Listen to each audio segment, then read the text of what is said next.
What's up, TAC? Welcome back to another episode of the Artful Chiropractor Podcast. My name is Dr. Ray Daniels. In this episode, I get to speak with the one and only Dr. Mary Lucus-Flannery. She is an absolute rock star. She has had a huge impact on my journey through chiropractic, and especially as it relates to communicating, finding my authentic self, being able to know what a story entails, know how to tell my story, know how to continue to work on it, and then discovering the stories of the people that I take care of. This is an ongoing journey. I think I'm barely scratching the surface with what's possible, but every time I talk with Dr. Mary, she sparks this passion to continue to learn more about the story of myself and the people I take care of, and learning how to share it authentically from a place of compassion and being genuine. She is one that has facilitated so many opportunities for me to get uncomfortable, to grow, and to be in front of people and speak and just get so uncomfortable, but yet in a very safe space. She is definitely a master at this, and she's constantly influencing docs and students and doing so many great things for this profession, and I think you all will definitely dig this episode. We dive into all things millennials, and probably just scratch the surface again with that one. I didn't really know how to conduct this interview because there are so many different avenues that I could have gone with Dr. Mary, because she's definitely passionate about millennials and getting their message out and facilitating and guiding them in a way to continue to communicate from a place of authenticity, and how that plays a role in chiropractic care and the transition in the profession, and how it is a huge step and shift for our profession to make with this new millennial generation coming in. So that was a fun conversation to have. And then of course we dove into the art of story and really touched the surface, scratched the surface of that. But a little bit more about her bio specifically. She is a chiropractor, an educator, and a professional storyteller and marketer. Mary is obsessed with storytelling as the ideal innate form of communication. Storytelling touches people's hearts and minds and allows shift to occur. She is the founder of the Art of Story Project, a business that teaches chiropractors and entrepreneurs to shape and deploy their most valuable stories to build their businesses. Mary is also a podcaster and a professional writer. I hope you all really enjoy this interview, and definitely stay tuned for further conversations with Mary, because she has so much to offer and I really love talking with her. With that, sit back and enjoy this one with Dr. Mary Lucus-Flannery. Dr. Mary Lucus-Flannery, welcome to the podcast. How's it going? It's going great, Ray. I'm so happy to talk to you today. Likewise, I am just so grateful to finally make this happen. I've been reflecting on my journey and just thinking about such the impact that you've had on me, thinking back to my first Champions weekend and sitting there in, those chairs, and you're asking everybody to, fight the lizard, and if they want to come up and, share this their why or their, the story, and just that opportunity to be on stage. And I can still remember sitting there, like my hands were so sweaty, my heart was pounding, and I wasn't going to go. And I just had this little voice inside, like, you have to do it. You have to do it. And that was like the first moment of fighting the lizard for me in a big way. And you totally facilitated that process, and then being able to work with you all the way through school, and the fact that the first podcast of the Artful Chiropractor was done in your office, which I don't think any of the listeners know that that you totally hooked it up and let me record in there. Place where you could get some privacy. Yeah. Well, I'm a big fan of chiropractic podcasts that are targeted and really know their audience and really are trying to do something that's not the same old stuff in chiropractic. So I've been so excited about this project you've been working on from the get-go. So it's so cool to get to be on it now. Yeah, thank you. So before we kind of jump into the different topics, I kind of would love to have you share just how you've connected the dots through your journey. You're a chiropractor, educator, an amazing professional storyteller, which we're going to jump into, but you've had a history in marketing, and you've done podcasts. Like, you've just had such an awesome path and journey to where you're at now. I'm curious to see like how you look back and you put the, the puzzle pieces together and like what that means to you. Well, I mean, puzzle pieces is a good way to describe it. It is a bit of a Tetris game where sometimes the pieces are coming too fast and you're not sure how to fit them together. I've literally recently been playing Tetris. My husband got an old school game console. It's as fun as it ever was. But the point being is that it does feel like that at times, like the sort of varied things I do. The common denominator, of course, is they're all things that I just am interested in, I find fascinating. And my natural inclination is when I'm curious about something, I go pretty hard on it. Like I'll go pretty deep into the land of learning all about it. So like when I got interested in podcasting, it wasn't enough to just listen to podcasts. I'm like, what would it be like to make a podcast and what would work? And like, it's just, that's the way my works. And I've always been willing to sort of reinvent myself, for lack of a better word, like let go. It was a big deal to let go of my identity as a practicing chiropractor to just say, no, I'm just going to work in chiropractic education, or I'm just going to, do side projects B2B in chiropractic. And there are moments that's been, I don't know, a little of a struggle. The more I let go of that, the better things seem to work out. So for me, it's the dots get connected when I release the need to make the dots connect. You know what I'm saying? Totally. And that's really what my follow-up question was going to be, because you've had these major career shifts in a way that I would say many would be very fearful, or they would be worried about what others were thinking. But you've you've trusted what you've been called to do, and you've had the courage to step into it, which is such an awesome superpower. And it's cool though to hear your process of that not necessarily was easy, but you were able to find the courage and step into it so you can explore kind of what you've been called to throughout your journey. And I would imagine most of your listeners have experienced some version of that. I mean, just choosing to be a chiropractor for many of us was a bit of a shock to our system. It wasn't what we thought we were planning to do with our professional life, right? Mm-hmm. So there was a moment of sort of letting go of whatever that previous plan was. Mine, much like many others, is, I didn't even know I was going into healthcare. I had no intention of going into healthcare. So, it was letting go of this previous identity that I was going to be, a writer and a creator and all these other things. And instead I became a chiropractor, and this is where the dots connect themselves, because now I do all those things, write and create and make things, but in the chiropractic space. But I could have never set out to do that. Mm-hmm. Right.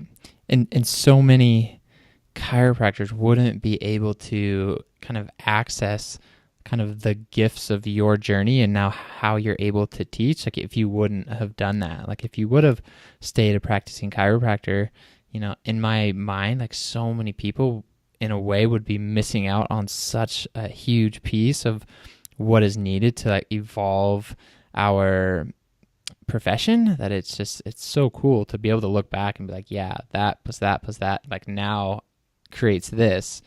But it's in the moment, it's tough to see that foresight or have that foresight. Right.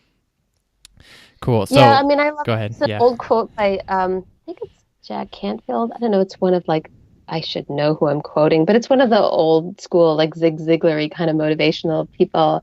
And they used to say to their audience, it's like you're sitting in the driveway and you're getting ready to go on a trip, a really cool trip you're really excited to take, but you're just waiting for all the lights to be green before you leave your driveway.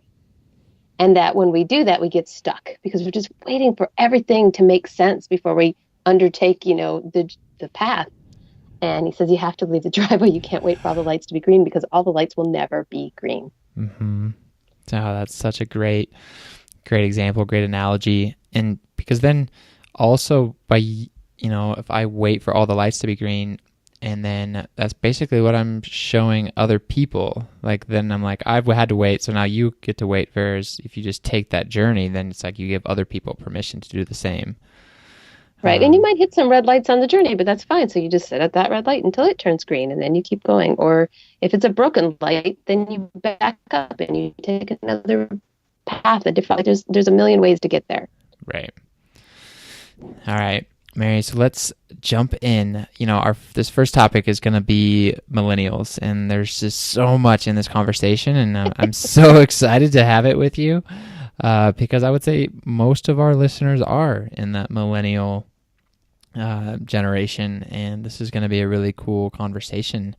So I think a good place to start is just kind of like how you have, because I think you're like right on the cusp of being a millennial, but how did you? Well, I'm actually pretty squarely not a millennial, Oh, but I okay. consider myself an honorary millennial because I spent so much time, basically the last 15 years of my professional career has been spent in chiropractic education, and all of the students have been largely millennials during that time frame. Mm-hmm. And, it was while the millennials were still being defined, and I can remember even way back, like, I don't know, 2007 or so, when Facebook was taking off, and there was all these big books being written then about the millennial generation and how terrible they were and how entitled they were and what a problem they were going to be in the workforce. And I remember even at that time thinking, like, that doesn't sound accurate. Like, I don't understand why everyone's being so crappy about this, right?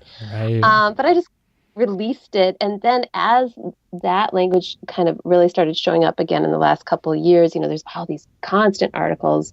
I'm a writer, so I read a lot of my news or my whatever information about the world. And, it's like, oh, millennials have killed diamonds, right? Like no one buys diamonds anymore, and it's the millennials' fault. And no one buys cereal anymore, it's the millennials' fault. And like all these industries that are being destroyed by the millennials because the millennials have different values and value different things. And let's face it, have so many different forces on your experience of life, the debt you have, the job opportunities, the way you've been taught to look at education, what's the value of creating your business, because you have seen the previous generation kind of blindly just assume everything was going to work out great, and that not necessarily being the case. And Mm-hmm. you guys are smart. You're savvy. You're very. It's not just about technology. I think people often, when they start talking about the difference between generations, they focus on like how tech savvy millennials are. Uh-huh. I mean, that's a given. Obviously, your generation has technology. I think the other differences are much more fascinating than the tech part. Like it's the force that shaped your generation of being raised by parents who are largely Gen Xers, which I am, Mm-hmm. who either kind of went along with things or hard, like openly, and like were very kind of rebellious. Whereas millennials, when you don't like something, you handle it very differently. You don't fight, build something new. You walk away from it. You do it differently. It's that ghosting, that millennial thing. It's Right. funny because the other generations are so freaked out about it. Like, oh, these millennials, they ghost on us, and they're like mad. They're like, they can't do that. Yes, you can. You can do whatever you need to. I find it kind of fascinating because it's changed the way we communicate, the way we do branding, the way we share ideas when you understand millennial values. And the thing that I get super excited about is when I look at what the values are of chiropractic for the last 120 years, and then I look at the values that keep showing up in how millennials make decisions. I got to tell you, Ray, millennials and chiropractic are at an amazing intersection right now. If millennial chiropractors can embrace their millennial values and show audience, their clients, their patients, how aligned the way that they're doing chiropractic is with the things they already value, it's like a perfect, there's no manipulation. And I don't mean the, bad adjusting kind. I mean, like, you don't have to like try to convince anyone of anything. Like, it's there. Like the connections are so clear and organic. I think the millennials are the best thing that's ever going to happen to chiropractic. Mm-hmm. Yeah, and I love like diving into that. It's just like, okay, we've talked about, the millennials and this whole new generation of like communicating and how we connect and all of these different components, and then how that jives in with like where chiropractic is as a profession, and people have been talking about, chiropractic's been at a crossroads for however long, and Right. it's really cool to see. It's like, all right, well, how are we as the millennials, this next generation, going to come into this and try and bring our truest and authentic selves to this profession and really try and take it to the next level. But there's definitely a lot of components of that, because it's like the mixing with the older chiropractors and how we communicate and how can we come together to take the profession to the next level. Like because I've heard you talk about helping or facilitating like older generations and how do they communicate with millennials, but then there's also like, how do we communicate with the older generations as well, and where can we come together on that? Or Right. Because what I don't they know. tell me, non-millennials, when I have this conversation, first of all, it's been fascinating. Like this has been just like sort of a sidebar when I'm teaching people just about communicating in general at some point, acknowledging the difference in how different generations communicate becomes part of it. And every time I talk about this content, this is what I get a horde of people afterwards wanting to talk about way more than the other stuff. So there's clearly a raw, urgent need to have these communications. And the millennials come up to me and they say, right on, you're the first person who gets it. You understand it.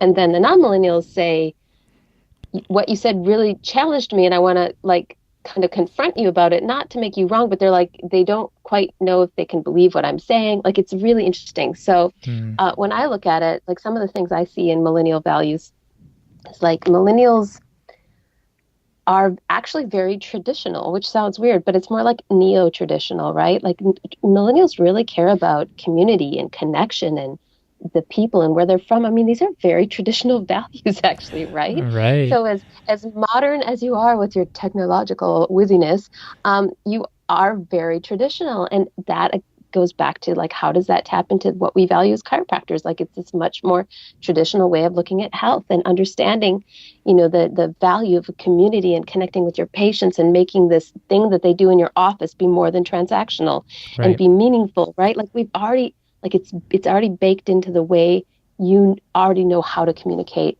Or you just said the same thing, actually, Ray. Authenticity is a huge millennial value, and it really rattles the prior generations because they have been taught that not to be inauthentic. I'm not in any way trying to diss their intention, but that they have to show up a certain way, whether it's authentic or not. Like you have to look a certain way and you have to present yourself a certain way in order to be taken seriously or be good enough.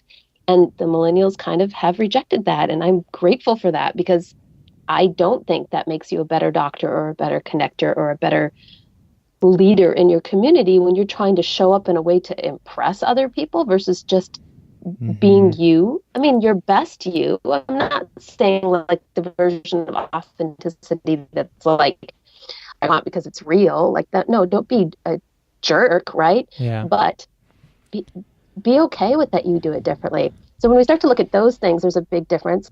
Yeah. One of the other things that's really cool about millennials, I love this millennial value. Millennials love to DIY things. They love to do it themselves. They like to make things. Like millennials will make artisanal bread and jam and, knit a blanket, even though they could buy one for way cheaper, right? Because the process of like being part of the thing you're making or doing is valuable. So how does that translate to chiropractic? Chiropractic is DIYing health, right? Like that's the whole deal, right? Well, I'm like, man, this stuff lines up so perfectly. Like your clients, your millennial clients are so well aligned with what you already value. You just need to be realizing the alignment of those values and using that language and explaining it in a way that helps people to see like, oh, this is already the stuff that I care about. So I can go on and on about this and it'll go way too long, but there's so much stuff about millennials. Yeah, no, I just have a couple powerful follow-ups with that, because I resonate so much. And then the resistance that I do see is that this is such a new way of doing things that it's like, all right, there's not necessarily been, maybe chiropractors before us who have done it this way. So then it's like there's the resistance of kind of learning as we go, but yet like trying to stay grounded in, what is true to us and the way we communicate, and then getting that backlash of like, you are just out of school, you have no idea about business, no idea about marketing, and having that, Right. brought on a lot of new chiropractors as well. So that like uniqueness and expression and all these great things that you're talking about, they can be pushed down because Absolutely. there's still that fear of like, oh, I'm stepping into business in this whole new thing. So like there's that resistance that needs to be overcome as well. Right. Well, You one of know. the things I would tell you and your listeners to think about is there's it gets confusing because sometimes the teachers and mentors who are telling you that you can't do it that way or that's not the right way or it's never been done that way and it won't work. It's hard when they're saying that because they were successful and that Right. they really do care about you and they mean well. And so there's sort of like a cognitive dissonance between what they're saying and what feels, authentically right to you. And what you need to recognize is that's because they don't know what they don't know. They don't recognize a lot of these non-millennial, let's face it, they're often baby boomers or older generation Xers who come from such a different land and they built a huge practice 20 years ago or 30 years ago. They don't know that they're a dinosaur. And I don't mean that like as a diss at all. Yeah. They're just not aware of how much things have changed and that they really don't represent the young families that most of you want as your ideal clients, how different they feel and what they value and how much things have changed. And so the tactics and strategies that they're handing out from a practice management or communication or coaching platform is what worked for them, but it really literally wouldn't work today. Right. If they were starting a practice today and doing exactly what they did then, it would not work. So I guess what I would say is try things that go against the grain of what your mentors and people say, which I know sounds crazy because at the same time, the most truths in the world are sort of two sides of a coin, right? Like the opposite things are true at the same time, which is why it's like a universal truth. Mm-hmm. So when I see millennials struggling, it's funny, the advice I give them sometimes is the options. I'm like, you just need to trust yourself more and just do it your way and don't worry about what other people are telling you to do. You got this. And then other times when I see the exact same thing, I'm like, oh, you need to actually listen to some of these other mentors and take some advice from them. You're pushing too hard and they're like, I'm going to figure this out all myself because you're reinventing the wheel on things that just you really don't need to reinvent that way, right? You're learning Yeah. it the hard way because your generation has so learned to sort of reject like these old dinosaurs who don't know what the hell they're doing. So Right. So there's a both balance there. exactly both pieces of advice can be really useful. So just I guess I would say pay attention to where you're stuck and be like, okay, if I was to push in one of these two directions, which one feels the most like different than what I'm doing now that's got me stuck, right? Mm-hmm. Yeah. And something else that came up, when we're talking about this is wanting to feel really connected to the people that, let's say, I take care of and wanting to relate the most and really feel connected and not have that. I know we're going to dive into this too, but like that power differential of like, I'm the doctor, I'm this, I'm that, I'm above you. And I'd rather see the people that I take care of on this like eye to eye level. And I Right. think there's a way more, there's a lot of power in that type of connection. And at the same time, I see that there is not a blind spot necessarily, but there's still room for like, you want to have the somewhat of the authority in the way of like, they want to feel confident in that you're going to be taking them, going on this journey with them. So there is a level of like them looking up to you, but I don't know how to exactly phrase that, but that's kind of No, what I'm I'm totally still working feeling you, through it, Ray. you know? It's another one of these polarizing truths, right? The two sides of the coin are equally parts of the coin. On the one side, I too get really frustrated with this idea of like being super authoritative and like presenting myself as an expert. I've never in my life and don't ever plan to in my life present myself as an expert.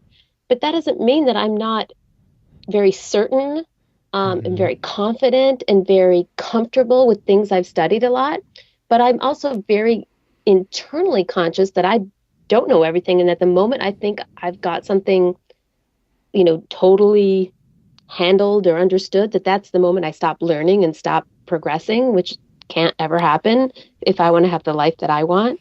Right. So having that ability to be really like comfortable, like in my own skin. But part of, honestly, part of what makes me so comfortable in my own skin is I have no problem ever saying I don't know something. It just doesn't freak me out. I don't Mm. feel like I lose anything by saying, that's a great question. I never thought about it that way. I will have to research that. Or I don't know this, but I do know this and this, which is probably related to that. Like, I'm really curious. Do you want to explore this together? Like, that works for me. And I think it is that I am so confident and comfortable saying I don't know something and sharing that with someone. Is how are we going to explore this together, and how do we go on this journey as a partnership of finding answers that are going to work for you? That Hmm. then I don't need to be an expert. I never need to be an expert. I don't want to be an expert. I want a lifelong learner who just really obsesses over certain things. I love it. And you're right. Like, and then there's been so many times. Obviously, I'm still in my first year of practice, and I just hit my 6 month mark, and there's been so many times where I don't know something, and I've been okay, like letting the person know, and but at the same time, confident that like I will continue to learn more and try and help them. And I think they do appreciate it so much that I don't have an answer for every single thing that comes out of their mouth. They're like, all right, this person, like, they're real, and it's a connector piece for sure. I mean, and own what you do know as well, too. So, like, when I was in private practice and a patient would come to me and they would have, a kid with like a specific thing going on or whatever, and they'd say, like, can you help my child with this? I Mm-hmm. would always give the same answer every time, even if it was something as simple as like ear infections that I had a lot of experience with. I would always say this: I don't know, but here's what I do know. Mm-hmm. I do know that the nervous system is very intimately connected with how the eustachian tubes work and drain. I do know that this is something that I have worked with before with really good results. I can explain to you what's going on. I can explain to you how the tensor veli palatini, when you have an upper cervical, subluxation or misalignment, like gets twisted. Like, I mean, you can just lay out all the like understanding of what's happening. And you could also say, I know how to assess your child. I know if we adjust them that they will be in a better state of communication within their body. Now, whether or not that'll make the ear infection going away, I'm not sure. I suspect it will work well, but I don't know. Are you Mm. interested in doing this? Right. Parents are cool with that. They're like totally down for that. So I Yeah. never say like, I will help your ear infection. I've Right. never said that in my life because I don't, that would be a crazy thing to say, frankly. Yep. Because what if it doesn't?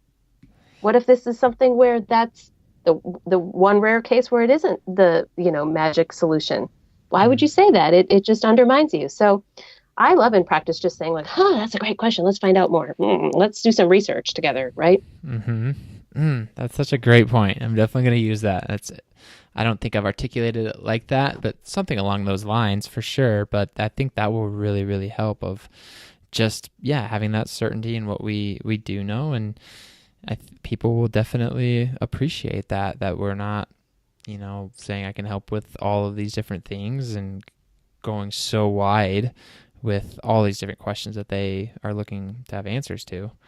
Um, Awesome. So we have so many different directions we could go, but so something that came up just like prepping for this interview is thinking about the amount of training, especially like our audience. We've done so much with adjusting and really learning about communication, but in terms of like getting feedback and like whether it's storytelling or explaining chiropractic or the adjustment, like I don't think there's too many areas to train where you have someone giving you direct feedback on how you are presenting in the story and how you're saying something. But this ties in so well with the millennial generation. It's like so important for us to be training on communicating our story and the chiropractic story in these different aspects that are really going to allow us to connect with people. So I would love to see you kind of tie those two together and where, what's ahead for us as it relates to Right. communication. I mean, it's definitely something I'm very fascinated by because I come from a background that is all about communication, and I came into the chiropractic profession, and I started noticing so many brilliant chiropractors who like really can barely explain chiropractic in a to another, scientist, much less a layperson. Right. And it makes sense when you look at the training, right? The hours and hours, like thousands of hours. Think of the thousands of hours of training you have in technique Mm-hmm. from when you first learn to just palpate the spine and be able to identify the bony landmarks to taut and tender fibers to analysis to the physical skills to the daily trainings, like all the stuff that you've put into technique. But I contend that if you don't know how to truly exchange information with someone, because that's what communication is. Communication isn't content. Communication means that an idea moved from one person to another person. And Mm-hmm. that's tough to do, right? It isn't so simple as I gave them a pamphlet, I said the thing. Um, and so I'm not surprised that we struggle with this because we just don't have the rigor. And it's an art just like technique. I mean, some people, as you know, in technique world, like certain techniques you just gravitate towards, they come more naturally than others. Certain people just seem to pick up technique really, really well, and other people have to do a lot more practice before they get there. So that's what it's like when it comes to communication. It is an art.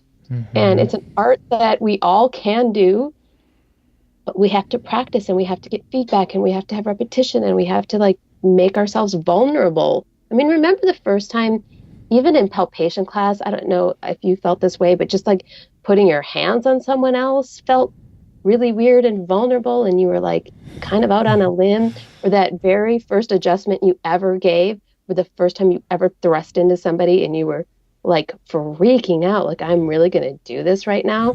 Right. Um, Right. And as you described that first time that you ever spoke at a champions weekend, like that's what it feels like when you're learning to communicate. And so if we don't think this is vital to our work, it's easy to let yourself off the hook and just be like, I'll get there eventually. Like somehow this will come around.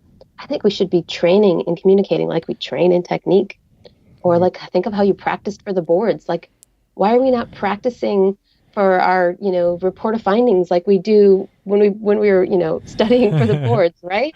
Like Oh it's man. so much less. It's ridiculous when you think about it. So of course we don't have these skills. And also we tend to attract people with a background that's much more science-based than communication and art-based. So we haven't really made that a core competency that we try to attract and try to nurture while people are going through school. So you all can learn this. It's going to feel rough, and what's important is when it's feeling rough is to not think, oh, I suck at this, I can't do it.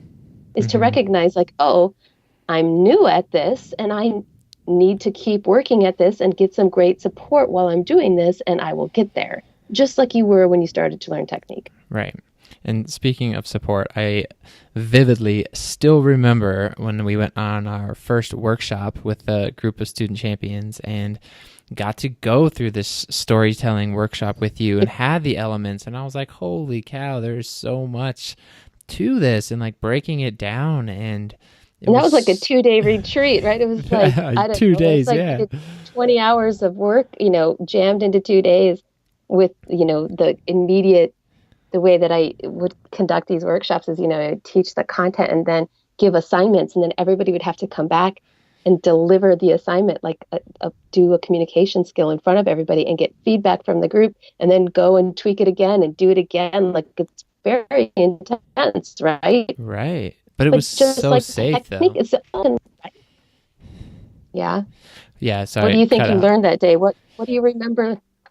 Oh, it cut out. Yeah, no, we're good now, I think. But I thought there was so much. I mean, there was the details of the story, which like really shifted like how I think about when I tell a story, but also like just being able to get up in front of the group and everyone was just like wanting to support you and there was just no there wasn't any judgment and being able to share it and then just get really awesome feedback, and then to be able to work on it and tweak it and how this could be better, and then getting to continue to grow. It was I learned so much. I learned more in that weekend than I did in really any other like class related to communication. Like we just didn't have that type of intensive communication.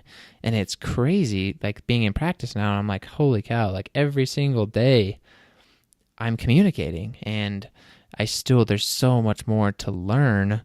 But and then I went to the workshop the following year, and it got a little bit better.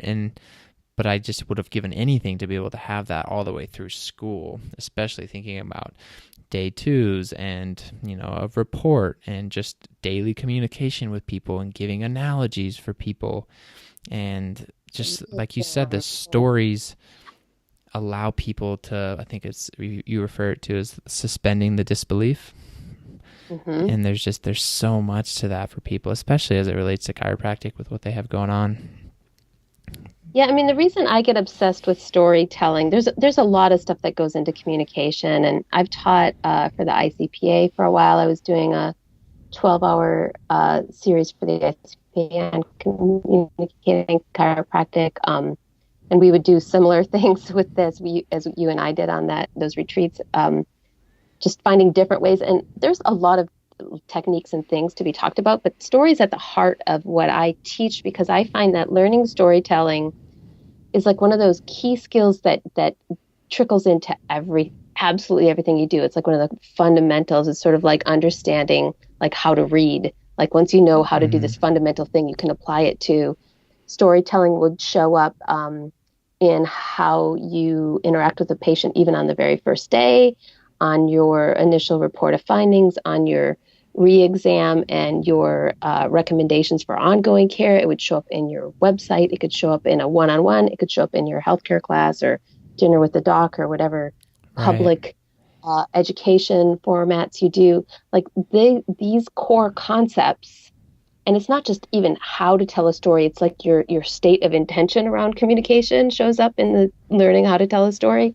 Mm-hmm. Like if you can learn those core things, then you can start applying them to everything. And I've had people after, doing this work with me, for example, just change their website, right? Just change adding a personal story about why they're a chiropractor and what their practice means to them to their website. That's something I highly recommend, for example. Yeah. Knowing how to tell a powerful story of me and share it regularly. And then people tell me afterwards, like I had, like a 30% increase in new patients this month. And I kept asking them how they found out about it. And they would say, oh, I was on your website and I read your story and it was really interesting. And it wasn't even a patient story. It was the doctor story. And that's why that patient then would schedule with them when they were just researching websites, right? So it could have that big of an impact, something that you just think is like a marketing like small thing. Right. What if that got 30% more new patients a month? Mm-hmm. And something that really struck me was I'm doing, I do the, like we call it like a new patient orientation, like a couple of times a week, and there's some like information on chiropractic and health, the model and the paradigm, and yeah, people can be engaged and depending on how I'm communicating it. But the second I go to like talking a little bit about my why or my story, it's like everyone just like perks up. They're like, oh, something personal. Like, or they just like connect way more when you start to go into a story. And it's just so fascinating to see a room full of like 4, 5, 6 people, and then just the attention shifts dramatically when a story starts to get told. So it's so crazy once you experience that. Yeah, I would really recommend to your audience that, not only you learn a little bit about what makes a story good, because in chiropractic, as long as I've been around, I'm 24 years in chiropractic, people have been saying, just tell the story. And then I, start coaching chiropractors and they're like, I've been telling this story for forever. And then I get, their rendition. And then I realize why they've been struggling, because their stories are not good. They suck because they don't understand what elements make a story work and not work, right? So that's why it's kind of like learning how to read, because once you understand it, why things work and don't work, not only can you apply it to your own work, you'll start to see it in the stories that you're observing, whether it's just in the mainstream marketing world or other people in the Cairo space or whatever, and you start to see why you're attracted to certain things, what works and doesn't work, like all of this stuff, right? Mm-hmm. So, yeah, there's a lot that we can do together to be authentic and real in our communication and not be cookie cutter and not be in a place where you're trying to memorize scripts or anything. You're finding that natural ability to connect to Right. how do you tell people your why, connect them to their why, and tell stories that connect, that matter. Right. And really, and again, that's like tying back the millennial generation of like that is so in line with like what we want to do. So I mean, for everybody listening and just like this younger group of chiropractors, it's like so, I mean, all of chiropractors, of course, but it is so in line, especially when we don't have certain patterns already ingrained with how we communicate and doing what other our mentors or older docs have just done. Like this is such an awesome intersecting point for us to dive into story, and this is how we can communicate the way we want to and really shift our whole experience with the people that we take care of. Absolutely. I'm there's a way that I like to think about stories is that stories connect us. We're hardwired for story. Our brains literally work differently when we're exposed to a story than when we're exposed to information. And so when we're in sort of our doctor mind that we were taught in school, which was very analytical, right? You were taught to process all this information about all the signals the body's giving you and what does it mean, and da da da. And when we get into that world with our patients, they can't even begin to process it. I mean, we already know that people only receive like whatever, 20% of what we're saying. Like, oh, I don't even know what you're hearing in this podcast. You're probably picking up like 20% of what I'm yammering on about, right? Which Right. is normal, which is why it's nice when you can be in person because then you've got body language. Um, but what's different about stories is when your brain is exposed to stories, it literally processes information differently. And it puts away all of your confirmation biases and it puts away all the things it thinks it knows about the world. And as you mentioned earlier, Ray, it's this thing called suspension of disbelief. Like it lets go of the parts that judge everything and it just is in a state of reception if the story's well told. And that's Mm-hmm. why like documentary films work, is because you can take someone on a journey over an hour and a half talking about something that they may have never thought they were interested in or might even run contrary to some belief systems they have about the world.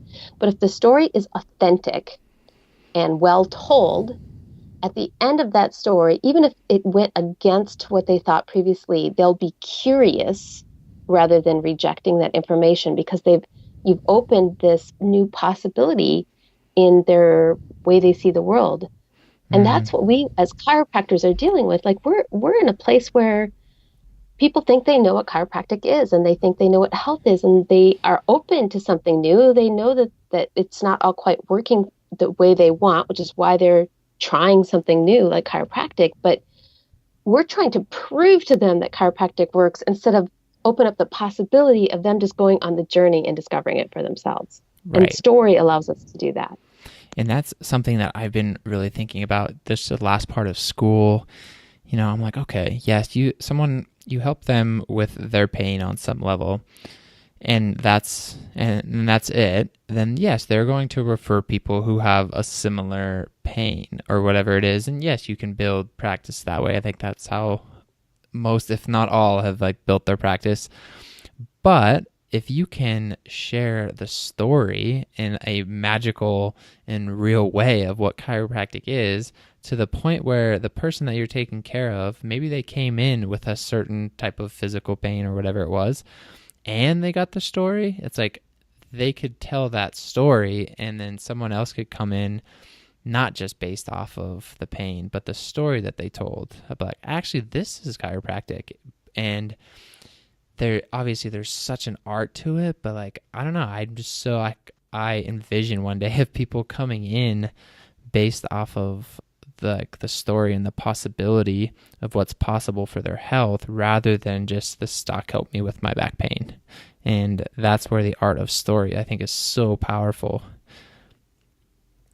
Well, and the things that make a story work too are kind of interesting. Like I used to, when I was first teaching storytelling, I would do all, the story is classically broken down into 12 pieces. It's called the hero's journey. It's got all these elements. It's all super fascinating. And if you're writing a screenplay or something, like you really want to know that level.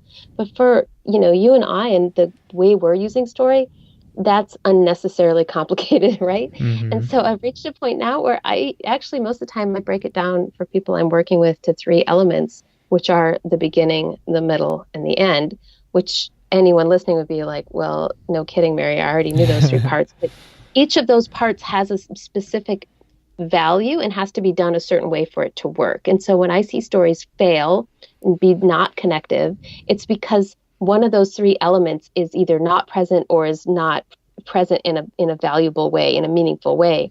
So like the beginning of a story is setting up like how things were before, the ordinary world, sort of the status quo. And imagine we're talking about like a patient testimonial story, right? That would be the easiest sort of example to think about in Mm-hmm. Storyland, right? So if you're doing a patient testimonial and you're starting with the before, oftentimes I see that they're more just focused on what the patient's complaint was, right? So the patient's like, I have terrible headaches, and they're I don't know, an 8 out of 10, and they're 5 days a week. And you're capturing this information, by the way, the beginning of the story, when you're just even doing your like original exam, right? Your OPQRST is you're actually gathering the beginning of the story. And it's really Right. valuable, especially if you ask a follow-up question, which is, how is this impacting your life? Mm. Right? Because we all forget what it's like when things suck for us, right? Like everybody's had an injury or been really sick or something, and you remember that it was really miserable, but you can't actually remember how terrible it felt Right. because your body's really good at protecting you from that, right? It's amazing. I've had 3 children, and I pretty much every woman I know who's ever had a baby, they were like, I can remember that it was really, really hard, but I just can't remember what that felt like in a million years. I don't. And I've done it 3 times. So when they're in that valuable state of that, what's happening that brought them in, like to take the time to capture not only the sort of like science part of it that we need, but the value part of what can they not do. So you've got a headaches. Those headaches are, how are they affecting your quality of life? Well, you can't work out anymore. And every time you work out, try to work out, you feel terrible afterwards. And let's see, you haven't been to any of your son's, softball games this year because you have terrible headaches and you can barely get, like it's the Mm. things that are being impacted, and you want to write those down. Right. If you are the doctor in the room or you've got a team member who's helping you, write down all of that, because later on, when we get to the end, which is really just the beginning of the next cycle of the story, because the story, for the record, is really a spiral, not a line. It's Right. circular, just so you know. Yep. But when you get back to that sort of, when you're back at the set point and you're checking the beginning against the end, it's really important to remind your patient then, like if you're doing a re-exam, you should be saying, okay, we didn't do that. How is that different? You have to ask all those questions again, and you have to dive just as deeply into it so that they remember how much things have changed. And you're using that re-exam, of course, to set up your recommendations for ongoing care, where the worst of their problem is much better at that point, but they're now seeing the contrast between how it was and how it is now, and then you're painting the contrast of what's possible in the future. And you have to do that from the place of their values and their own story. Suddenly, this isn't a hard conversation to have at all. But if you don't write those details down and ask the right questions and then do it again in your re-exam, you're missing all of this opportunity to be Mm. communicating in story, and it's their favorite story because it's a story about them. Right. Ah, that is gold, Mary, thinking about that. And the art of those questions to be able to dig into that life effect kind of that you referred to is Mm, totally worth figuring out, because it is very different from person to person and what they want to give you, and whether there's trust, or if they want to even tell you how it's affecting their life, because like that's where you get really, really personal with right. people. And like, yeah, you ask some of those questions and then you just start to see a little bit of the walls come down. And then the next thing you know, you get this huge life effect and your tears start coming because it's like, yes, it's not about the headaches. It's about the fact that I am very impatient with my kid and I'm yelling and I usually don't yell. And like all of this stuff starts to come out. And you're right. It's so important. And I think I haven't thought about it as much on the reavals, but it's right. They just kind of forget kind of where they were at, and it's so important for us to guide them on on their journey and reminding them of kind of where they're at and where they're where they were and where they're going, and continue to facilitate that for them because yeah, the story just gets deeper and more amazing the longer I think that they're under care and what they get to experience rather than getting out once they if they're out of that initial pain. Right. And if it's their story and they're inside the telling of it, I mean, I think a great chiropractor is not only a storyteller, they're a story facilitator. And by that, I mean, you're not just talking about patients, you're helping people to own their own stories of their own empowerment. And they go out and they become then your like chiropractic advocates who will champion chiropractic in your practice. Again, back into the millennial superpowers. You know, it's hard for millennials to build trust, but once it's built, once that loyalty has been earned, so strong, right? Right. So your opportunity to be real with people and do the hard work of authenticity and do the hard work of connecting with people and slowing down pays off in dividends. And it's not like, I don't mean this mercenarily, like, oh, you're going to make more dough. I mean, like, as a human being, you will just enjoy your practice so much more. Your patients will be connected to you. Like, everything will have more ease about it because it's coming from such an authentic human place. That gives me the chills, Mary, thinking about that and the possibility. And every time I hear you talk about it, just like inspires me to want to dive into story more. And like, besides, I'm sure there's other people that you've learned from and are kind of pioneering this within chiropractic, but I don't see it as much, and I really have just really learned from you and am inspired to continue this journey even more so now that I'm in, practice and seeing it on such a daily basis. And at the same time, kind of seeing the extraordinary room for growth in terms of my communication and storytelling and being able to guide people in developing their own story and owning it, like you said. So I don't know, this conversation has me just so excited, and I think it's hard though, because I want, I guess that will kind of follow into that of just like how do we get more into this? How do we get more about story and the training? Like, where do we go? Right. Oh, well, that's a doozy, right? So I personally believe that if you're going to, poke at something, then you better come up with some solutions. So originally so I have a website called the Art of Story Project, where there's online classes, courses, whether it's in using storytelling and public speaking or just general communication. So you can do that work online. But honestly, Ray, I really also prefer to do it in person. I do a lot of one-on-one coaching where people will just hire me to be sort of whether they're building content for a new practice or they're working on a big presentation. Lately, I do some of that ad hoc. But I would love to put together some more of the workshops because I feel like that's where, with a small group of like 10 people, we can go really deep. I don't have anything scheduled right now because I've been working on a book, which will hopefully come out this summer. It's a book actually for chiropractic patients, and it has like sort of these fundamental stories around content in chiropractic, like what is chiropractic, what is a subluxation, what is health, those kinds of things, told sort of in a metaphor story format, the work that I've been teaching people to do for all these years. And then every chapter ends with a chiropractic story, a patient story, with a range of kinds of patient cases and different characters in different parts of the country, so that I can really show more of an overview of the different kinds of chiropractic things that happen at people's offices. So that project, of course, has been very labor intensive, super fun, but wow, writing a book is different. and I'm a professional writer, so Right.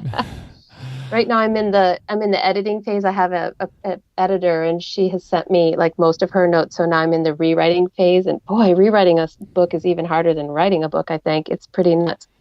So once that comes out, then I'll focus back into the content cycle and kind of get a sense of, what would be most useful. Is it building a new online series? Because for most people that's easier, or is it just doing live workshop events? And like, there's just a lot I need to figure out. So if people who are listening to this have like really strong opinions about what kinds of things you would most value and you want to tell me what that is, I welcome that, because as a B2B business provider, it's all about, you want to meet a need in the marketplace. And so if I Right. don't understand what the marketplace needs, then I'm wasting my time, and I don't want to waste my time. I want to do stuff that matters. So I welcome feedback from your audience. That sounds good. And I mean, it just kind of shows that we just have to have you on multiple times. This is going to be We can do that too. that'll be awesome. But yeah, I mean, those resources will really help. We'll definitely have those for our audience. And just having the awareness, I think, is just such a big first step of how important Absolutely. story and the art of it and communication. Like once you have that, then it's just like, okay, I can start on this path, and then you're almost just more aware of it around you and how many Right. Just opportunities. experiment with the real basics that we already talked about, like Right. making sure you're asking the great questions when you're doing exams, and you're helping people to just facilitate the experience that are happening. You write up, but get a little more comfortable with your own story of your why you're a chiropractor, what it took for you to be on this journey, why it matters to you, and start employing that a little bit and just experiment with it. See what happens. That would be step one. Perfect. All right. So, Mary, I ask all of our listeners this, and really, I mean, this has come through pretty much in our whole entire conversation, but I will let you share again. What are you most excited about as it relates to your art and your life expression, and what you are most passionate about? Oh, that's such a broad question. I I mean, know. what I'm most excited about right now personally is kind of redefining success for myself. I historically always used achievement as my measurement. And so I was always sort of prided myself as being very type A and very driven and very hustly. And I can outwork people and I can out achieve people. And about a year and a half ago, I had this sort of realization that chasing achievement for me is much like chasing, say, fame or money. Like it's just never enough, and it leaves me kind of cold at the end. And, I think earlier in my career, it served me well, but at this point in my career, it's almost painful at times. And so finding that balance then becomes, if I'm not measuring myself by my achievement, then what do I measure myself by, right? Because I'm still a driven person and I want to like contribute. So it's not like, oh, well, now I can just take a break for the rest of my life. It's like, how do I more meaningfully create a success equation for myself? And when I look at it that way, I read this book called The New American Dream that was really influential.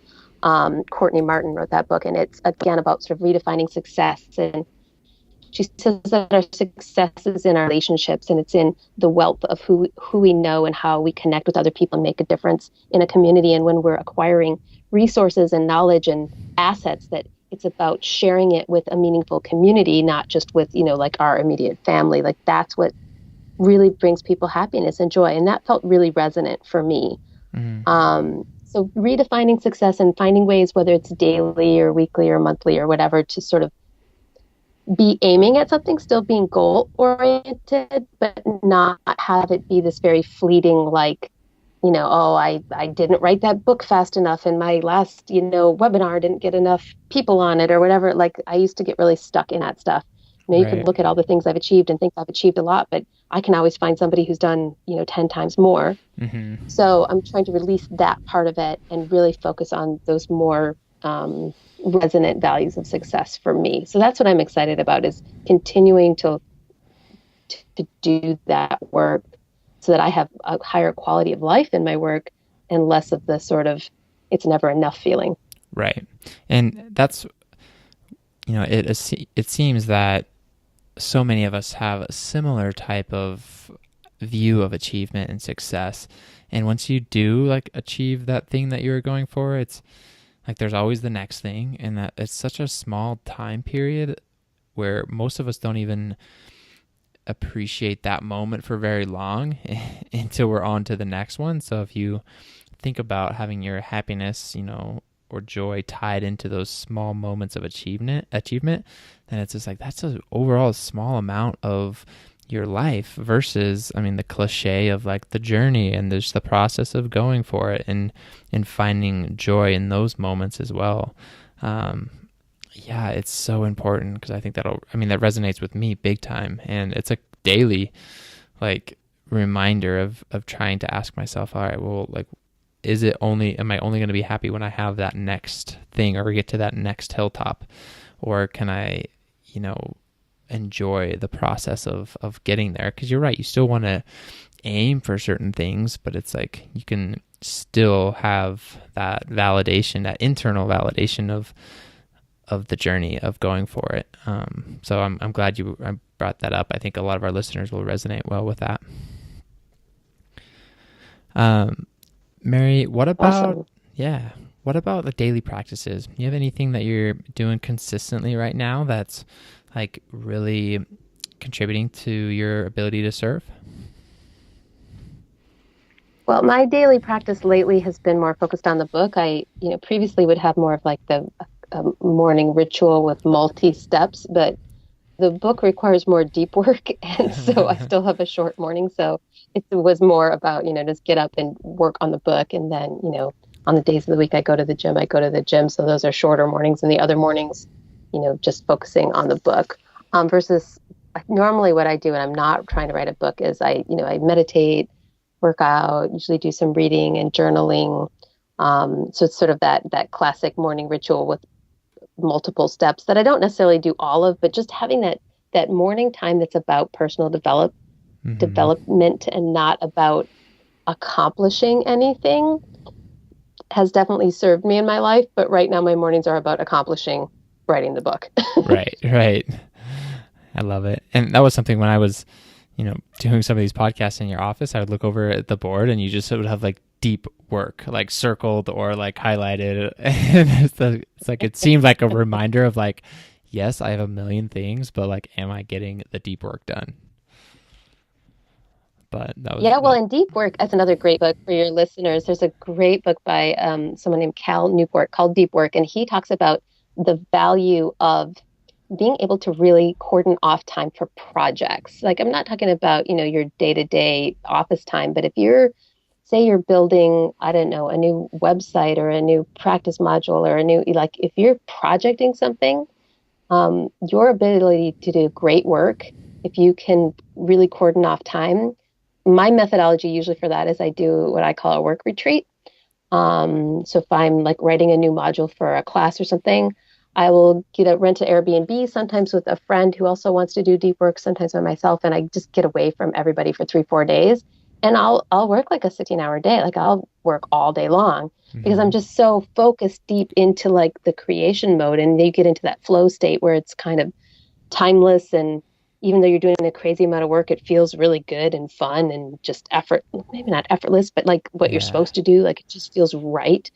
So that's the version of deep work that I most love to do. But obviously carving out time like that is a challenge. I've had a couple trips like that on a book. I've had 2 different times where I've done like a 3-day retreat by myself to do massive work on the book and really move the needle. All right, Mary, how about, you've already mentioned, a bunch of really good books, The New American Dream, Deep Work, and I think there's a couple other ones, but are there any other resources or audios or different things that you want to recommend to our audience? And I know, again, that's pretty broad, but ones that kind of jump out at you. Yeah, there's some good storytelling podcasts. One that I enjoy is called Story Brand, and it's more about using storytelling in your marketing. So that would be an easy place to go if you're just curious and you want to kind of get some examples of how other businesses use storytelling in their marketing level communications. I do listen to a ton of podcasts, and it's hard to even remember all of them. Sometimes I listen to storytelling podcasts that are just storytelling, because when you hear great stories, then it allows you as a storyteller to sort of up your own bar by, you are the average of the 5 people you spend the most time with kind of stuff, right? So if you're surrounded by great storytelling, it helps me to be a better storyteller. So I love to listen to, like, The Moth is a great storytelling podcast where people are just telling real world stories, like with no marketing reason whatsoever. They're just human stories, but it helps you to see, like, what does a great story look like and feel like, and what is the impact of it? Awesome. All right, Mary, this has been really, really fun. I'm so grateful. We totally could continue to talk forever, but I think that just leaves room for multiple podcasts every now and again to check back in, and especially when you start to, you're releasing your book. I would love to have you back on. Thanks, Ray. Yeah. So, where can we've talked about the Art of Story project, but I'd love for you to kind of just share a little bit more so our listeners can connect with you and just follow you and really, especially stay in contact for when you release the book and different things like that. Perfect. So if you go to theartofstoryproject.com, there's a couple different, there's what you would call a lead magnet in marketing speak, where you can sign up, for example, to get this one thing that's like the 10 different ways to tell a story in your business, or there's another one that's about millennial values. So if you sign up for that, it just gives me your email. And then when I'm not writing, I usually send out some kind of an email about once a month. I have not been sending out emails at all for like the last 6 months because I've been in bookland, but I'll definitely be publishing there, like when the book's coming out and how to get it, and probably some excerpts and things like that. Actually, I think there's a book sneak peek lead magnet on there too, now that I think about it. So you can do any one of those or all of them if you want to, but you won't get 3 emails if you did all of them. You'll only get one. Okay. And then you can also follow me on Instagram.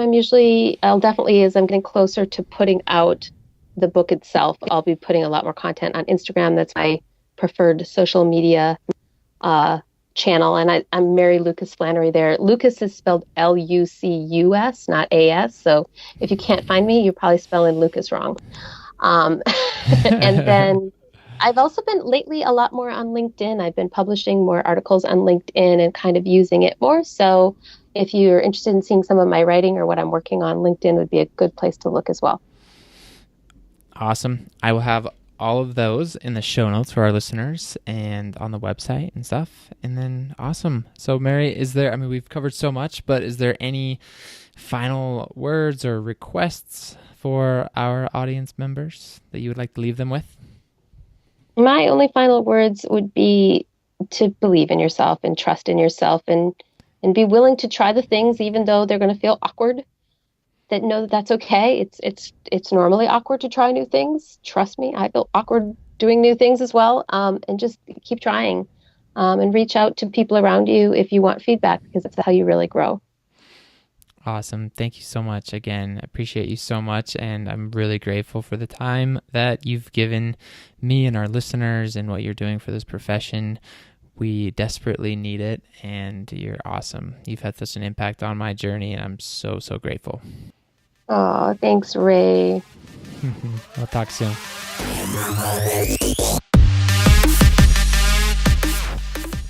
All right, TAC listeners, if you enjoy this one, head over to iTunes or Stitcher so you can subscribe to the podcast and get an automatic download of our newest episode each and every week.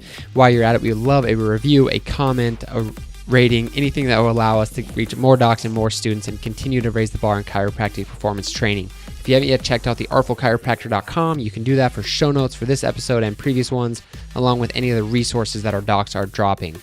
And if you haven't yet checked out the Kairos Training Culture Community Facebook page, you have to get there, send a request with a message of who you are and why you want to be a part of the group, because there are so many amazing golden nuggets that are being dropped every single day that are elevating the chiropractic performance game.